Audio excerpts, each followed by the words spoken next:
नमस्कार दोस्तों, आज हम आपको करवा चौथ की व्रत कथा सुनाने जा रहे हैं। कथा शुरू करने से पहले आप सभी अपने अपने हाथों में 13 गेहूं के या जौ के दाने ले लें। तो चलिए शुरू करते हैं आज की व्रत कथा। बहुत समय पहले की बात है। एक साहूकार के 7 बेटे और उनकी एक बहन करवा थी। सभी सातों भाई अपनी बहन से बहुत प्यार करते थे, यहाँ तक कि वे पहले उसे खाना खिलाते और बाद में स्वयं खाते थे। एक बार उनकी बहन ससुराल से मायके आई हुई थी। शाम को भाई जब अपना व्यापार व्यवसाय बंद कर घर आए तो देखा उनकी बहन बहुत व्याकुल थी।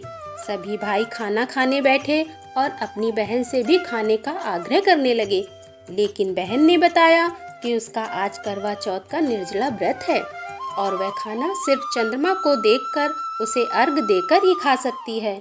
चूँकि चंद्रमा अभी तक नहीं निकला है, इसलिए वह भूख से व्याकुल हो उठी है। सबसे छोटे भाई को अपनी बहन की हालत देखी नहीं जाती और वह दूर पीपल के पेड़ पर एक दीपक जलाकर चलनी की ओट में रख देता है। दूर से देखने पर ऐसा प्रतीत होता है कि जैसे चतुर्थी का चाँद उदित हो रहा हो। इसके बाद भाई अपनी बहन को बताया कि चाँद निकल आया है, तुम उसे अर्घ देने के बाद भोजन कर सकती हो। बहन खुशी के मारे सीढ़ियों पर चढ़कर चाँद को देखती है, उसे अर्घ देकर खाना खाने बैठ जाती है। लेकिन जैसे ही वह पहला टुकड़ा मुंह में डालती है, उसे बहुत कस के छींक आ जाती है। दूसरा टुकड़ा डालने पर उसमें बाल निकल आता है और जैसे ही वह तीसरा टुकड़ा मुंह में डालने की कोशिश करती है, उसके पति की मृत्यु का समाचार उसे मिलता है। वह बौखला जाती है। उसकी भाभी उसे सच्चाई से अवगत कराती हैं कि उसके साथ ऐसा क्यों हुआ। करवा चौथ का व्रत गलत तरीके से टूटने के कारण देवता उससे नाराज हो गए हैं और उन्होंने ऐसा किया है। सच्चाई जानने के बाद करवा निश्चय करती है कि वह अपने पति का अंतिम संस्कार नहीं होने देगी और अपने सतीत्व में उन्हें पुनर्जीवन दिलाकर रहेगी। वह पूरे 1 साल तक अपने पति के सबके पास बैठी रहती है, उसकी देखभाल करती है। उसके ऊपर उगने वाली सुईनुमा घास को वह एकत्रित करती जाती है। 1 साल बाद फिर करवा चौथ का दिन आता है। उसकी सभी भाभियां करवा चौथ का व्रत रखती हैं। जब भाभियां उससे आशीर्वाद लेने आती हैं तो वह प्रत्येक भाभी से यम सुई ले लो, प्यू सुई दे दो, मुझे भी अपनी जैसी सुहागिन बना दो, ऐसा आग्रह करती है। लेकिन हर बार भाभी उसे अगली भाभी से आग्रह करने को कह कर चली जाती है।